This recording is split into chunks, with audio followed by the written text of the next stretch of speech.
Alan is a homeless jerk who gets kicked out of his own home for being good for nothing. Even though he wants to lead a low-key life, his real powers get revealed when he comes across a princess and her useless knight. This marks the beginning of Alan's journey of forging the greatest harem of all time. In every world, heroes are divine beings that rid the world of evil and establish peace.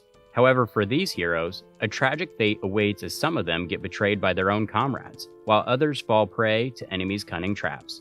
Their tragic fates are owing to the immense power they possess, since people start fearing them and eventually ostracize them. Despite all this, there's a hero that remained loyal to his title and kept fighting for the people. After saving the world, he prayed to the gods to be reincarnated into another world without Truck-kun's assistance. In the present, Alan gets awakened by his scumbag brother, who deems him a deadbeat and informs him that their father has summoned him. Pretending to be a homeless jerk, Alan follows him without changing clothes or even washing his face. On their way, his schizophrenic brother keeps yapping about him being utter trash and how he has been waiting for this moment. Alan was born into the House of Westfeld 15 years ago, and all this time, he hasn't leveled up one bit, with all his stats being below average as well.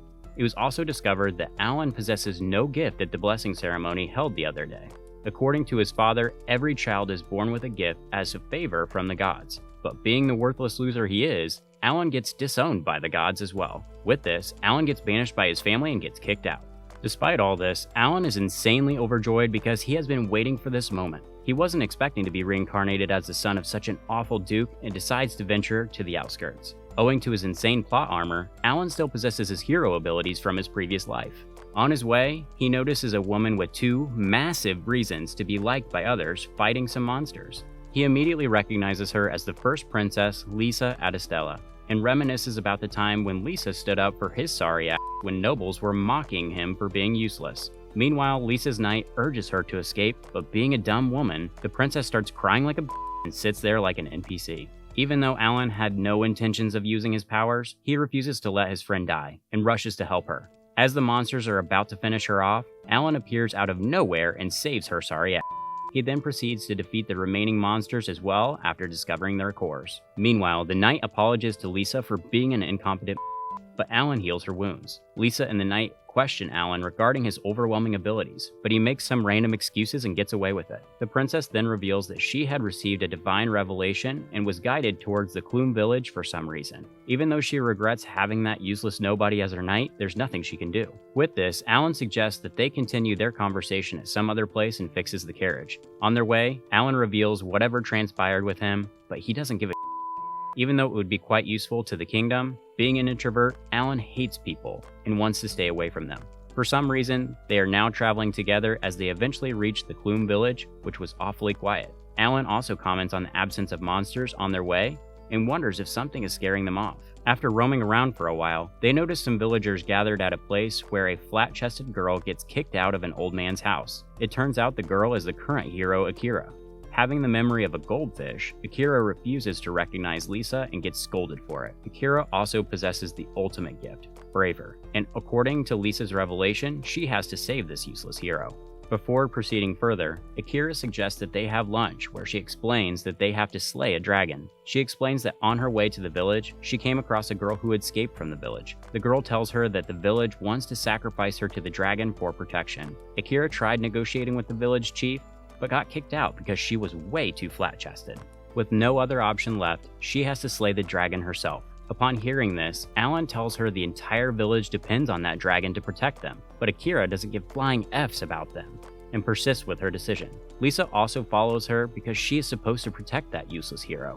Alan realizes that even though Akira looks like a femboy, she's actually a woman and cannot possibly achieve anything on her own. He decides to help them. On their way, Akira proposes that she faces the dragon head-on, while Alan and the others ambush him from behind. Alan, however, suggests that he faces the dragon alone, but Akira's overconfident doesn't allow that, and she persists with her plan. She has also realized that Alan possesses some special abilities and wants to explore them afterwards. As soon as the battle begins, Akira strikes the dragon with all of her might, only to discover that her attacks are just as useless as my conversation skills with women. The dragon mocks her and smashes her into a rock. Just as the dragon is about to finish her, Alan comes in clutch and saves her sorry ass. He cuts off the dragon's wing and challenges it to a battle. With the battle going in Akira's favor, the dragon becomes a coward and takes Akira and the others as hostage.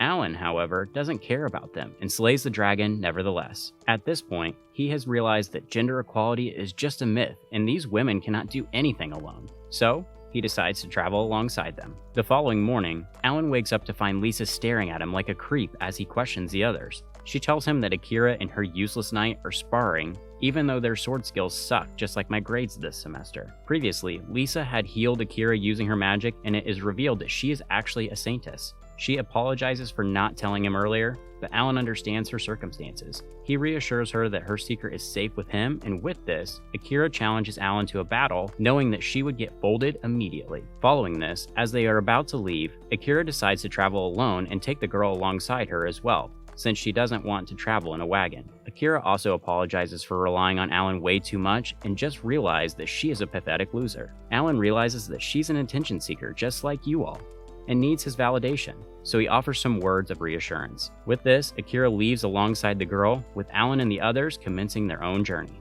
With all this going on, a cheap version of Sherlock Holmes informs Alan's father regarding the dragon's demise, as their plan was to take down Akira using the dragon. The guy further informs him about the possible involvement of the Saintess and decides to take down both of them.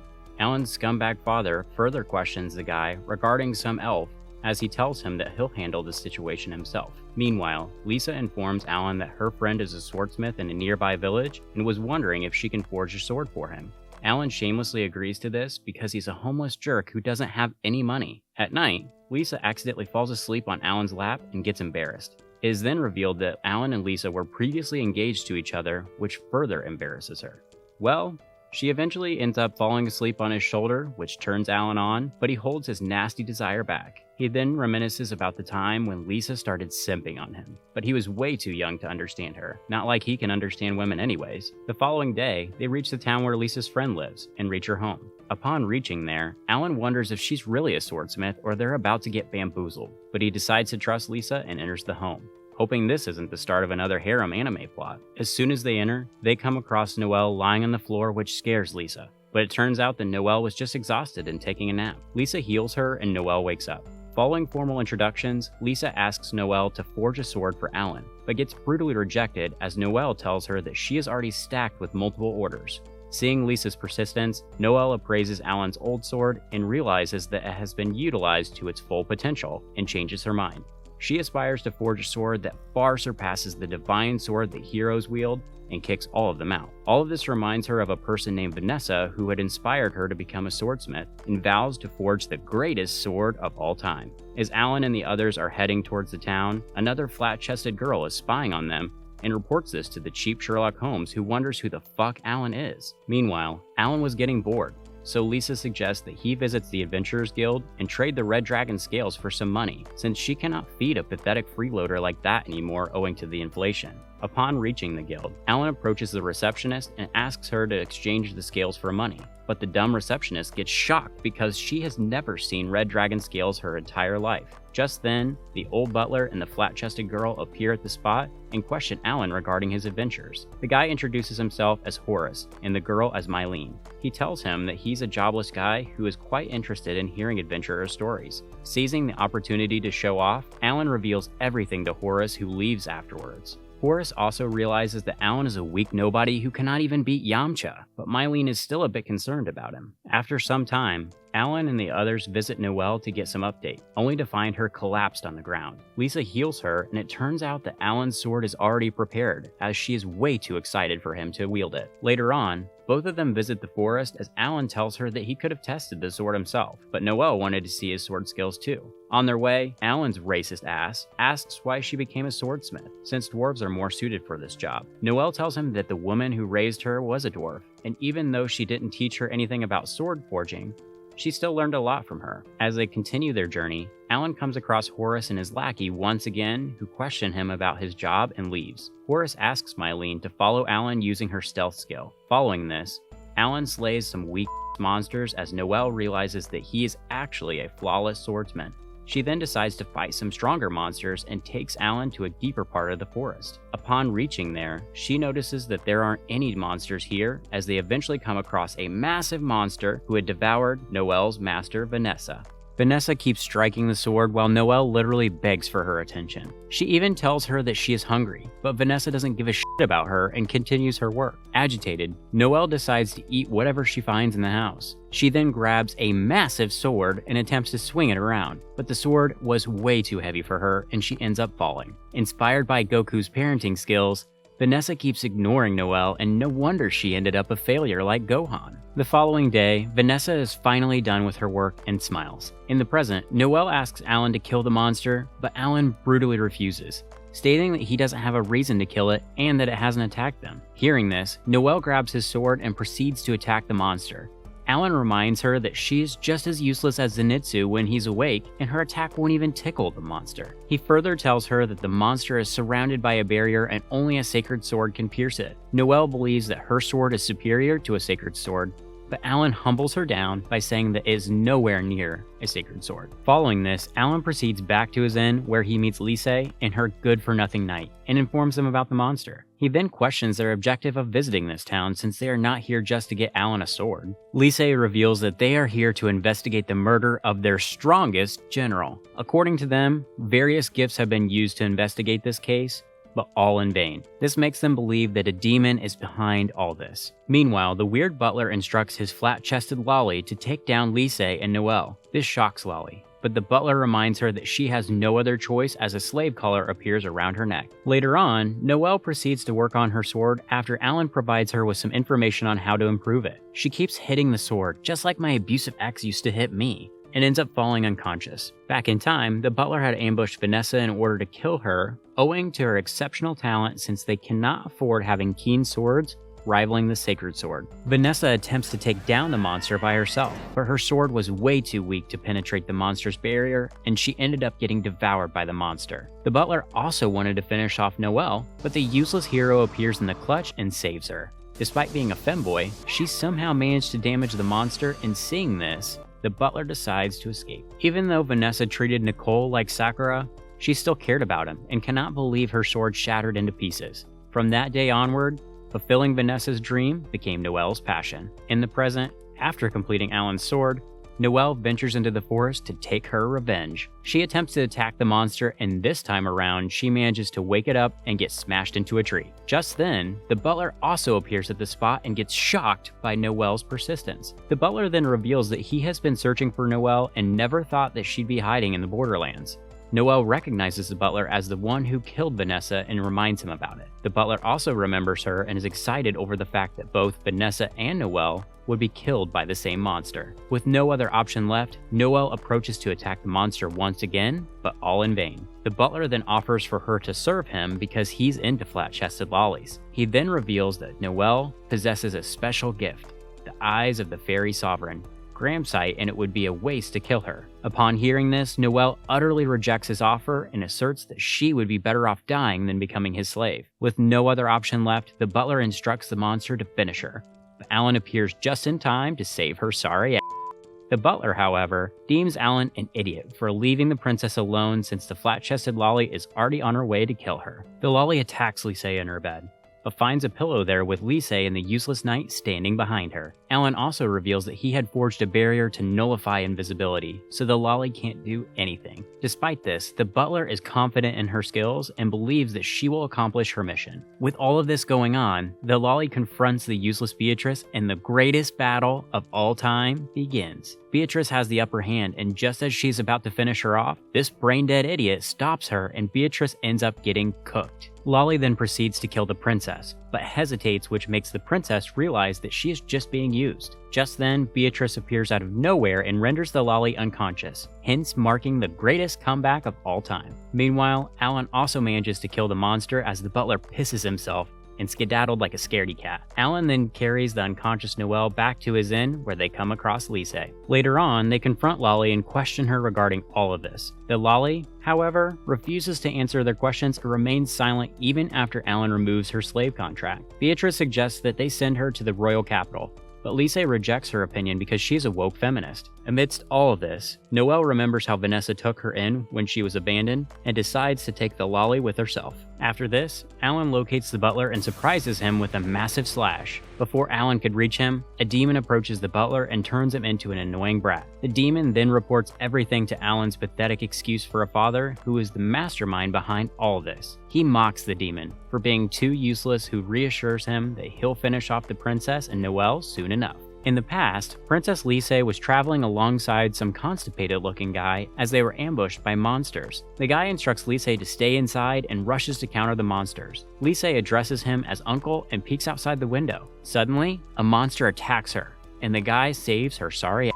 But his Yamcha-level attack didn't even tickle the monster, as it turned him into a nice little donut. The monster then ultimately devours him and throws him off the cliff. In the present, Alan and the others have reached a village where some random guys who can't mind their own damn business question their presence there. Alan dodges his question and asks if they are preparing for a festival, to which they reply positively. Lise then questions if they have witnessed a guy in white armor hanging around the town, and much to their disappointment, they had not. Previously, Alan and the others were informed by Noelle that she had heard about a white armored ghost bearing a grudge against the royal family. This scares the living hell out of Beatrice and she pisses herself. She keeps claiming that she is not scared of ghosts, but Noelle and the lolly keep teasing her about this. Meanwhile, Alan decides to visit the cemetery since they failed to get any information from the NPCs. As they are walking, a weird guy appears from the bushes and Alan recognizes him as one of the villagers. The guy escorts them to the village chief and leaves. Alan, however, seems suspicious of the guy because he sounds like a drunk idiot. Like the other villagers, the village chief is clueless about this rumor and offers them to stay the night and witness the festival. Alan accepts his offer without asking Lise and the useless knight, since their opinion doesn't matter because they're women. Later that night, Lise dreams about her constipated uncle, who tells her the importance of trusting others. As Lise wakes up,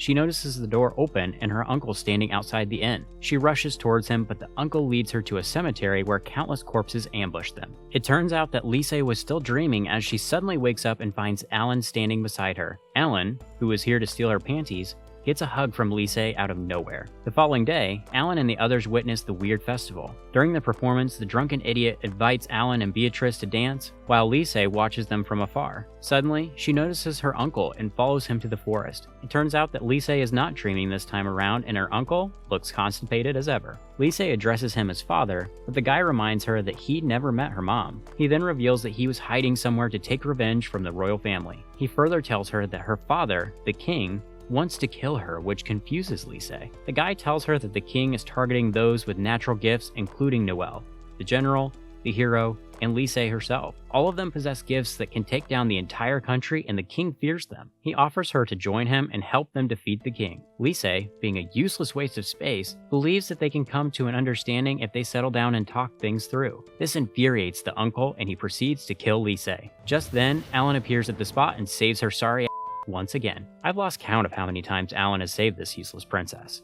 Alan then uses his parallel paradox to nullify the spell cast on Lise's uncle. With this, the uncle is back to his usual self as he tells Lise that he is already dead and was brought back to life with magic. He further tells her that demons are behind all this, but his grudge against the royal family is real since he has hated his brother all this time. Before dying again, he asks Alan to take care of Lise and challenges him to a battle. Alan accepts the challenge, considering that he is entrusting his precious daughter to him. As expected, Alan beats the living shit out of him because he wants to become a future wife-beater. With this, the constipated uncle dies in Lise's thick thighs as she reminisces about the time they spent together. Tears begin rolling down her cheeks as the uncle makes his way to the underworld. After all this, Alan confronts the village chief because he had realized that he is the one behind all this. He had noticed that there were multiple dead people roaming around the village, but he didn't want to interfere because the village seemed peaceful. Just then, numerous dead bodies appear from the ground and ambush Alan, but he takes them down with a single slash. With all of this going on, Alan's father and his brother have managed to take down the archbishop's head,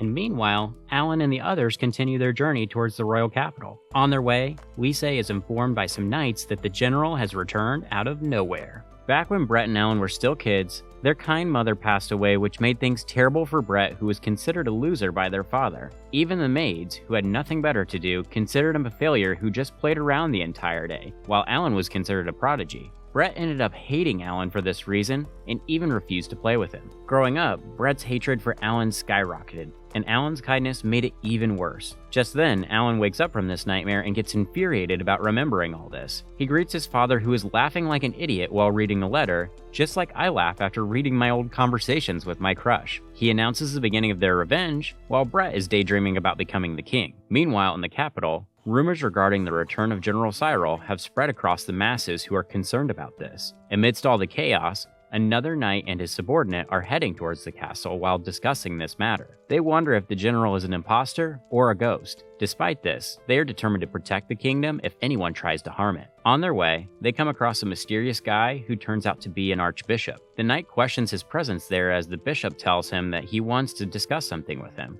The knight trusts him blindly, just like I trusted my manipulative ex. The bishop takes him to a worn-out house and vanishes the moment the knight turns around. Just then, Alan's pathetic excuse of a father appears at the spot and challenges him to a duel. The knight questions his presence, while Alan's father deems him dumb for even following the bishop because they are controlling him. With this, he ambushes the knight and reminds him about the time they used to spar here all the time. In the meantime, Brett is riding in a cart while thinking about the day their mother passed away. At that point, Alan and Brett were quite close. Brett also asks his brother if he's a failure, to which Alan replied negatively, and even advises him not to care about what others say about him. Brett doesn't believe him and deems him a liar.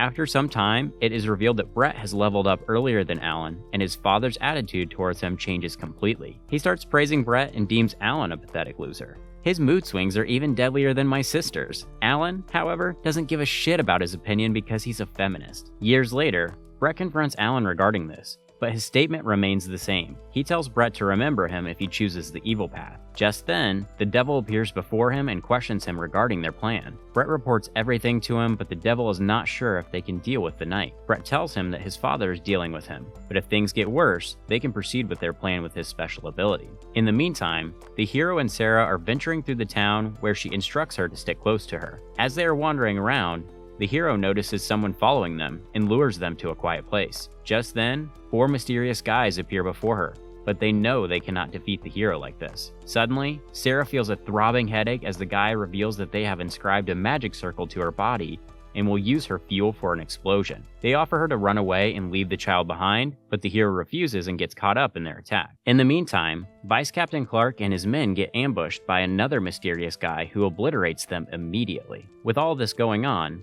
General Cyril and the Archbishop appear before the public to make some announcements while Brett is controlling them. The Archbishop announces that the gods are lying to them about the gifts being useful because they want to dictate their lives. According to them, the gods are controlling them like puppets, and the only way they can escape the Matrix is by following Andrew Tate. I mean, giving up their gifts. This concerns the people because gifts have been used to protect the kingdom, and someone raises this question as well. The knight then calls Brett to the stage, who unleashes a massive monster that is equivalent to 10,000 soldiers. The people agree to this, but they still don't want to give up their gifts. With his insane Asian bargaining skills, Brett convinces them that with his ability Marionette, he can draw their latent talent and they can harness powers far superior to their gifts. This makes people happy because they don't have to rely on gifts anymore, but they are still skeptical because Brett will die one day and what will happen to them afterwards. Hearing this, Brett introduces a demon to the masses, which scares the living shit out of them.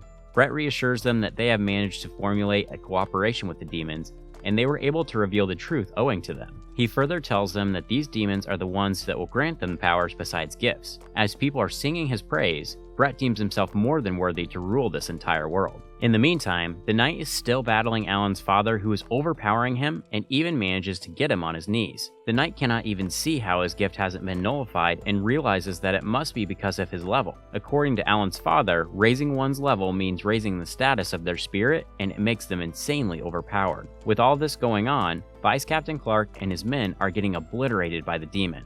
Just then, the useless knight appears at the spot and announces herself like she's some big shot. On the other hand, the hero has appeared to save the knight, which shocks Alan's father. The hero had managed to survive because Alan had overwritten the sigil on Sarah. With all this going on, Brett is boasting about his powers with people singing his praises. Just then, Alan appears at the spot and spoils the party for him.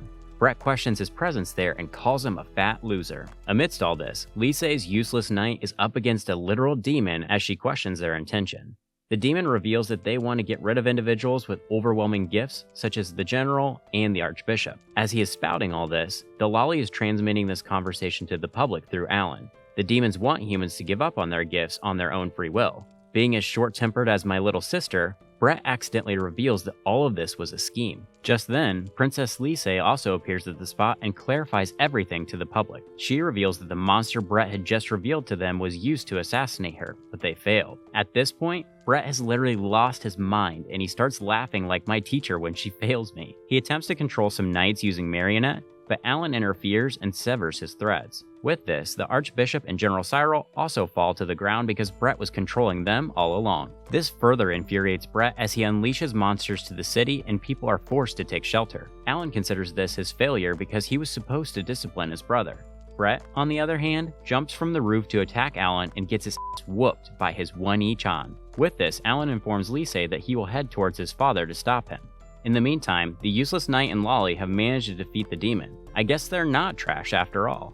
Noel also appears at the spot with some weapons and hands them over to the knights because they have to deal with the monsters. The hero has also realized that there's something wrong with Alan's father because his movements are inhumane. The knight tells her that his gift, Undertaker, allows him to see the future. He attempts to stop him by reminding her of Marielle, but Alan's father pulls an Uno reverse and gets further infuriated. He tells them that he had foreseen Marielle's future and wanted to change it, but all in vain. Marielle's gift, Sacred Mother, consigned her to the fate of giving birth to a hero, but she gave birth to a pathetic loser and even died afterwards. His anger towards gods and gifts is truly justified at this point because his wife died for nothing. He then acquires power from the underworld in exchange for his life force and attacks the hero, who counters his attack. Being the useless hero she is, she pulls a Sakura here and gets folded by Craig. The knight attempts to stop him, but the darkness swallows him, revealing Craig's memories to him. With tears rolling down his cheeks, he approaches his friend and apologizes for not realizing his grief soon enough. Craig, however, doesn't give a shit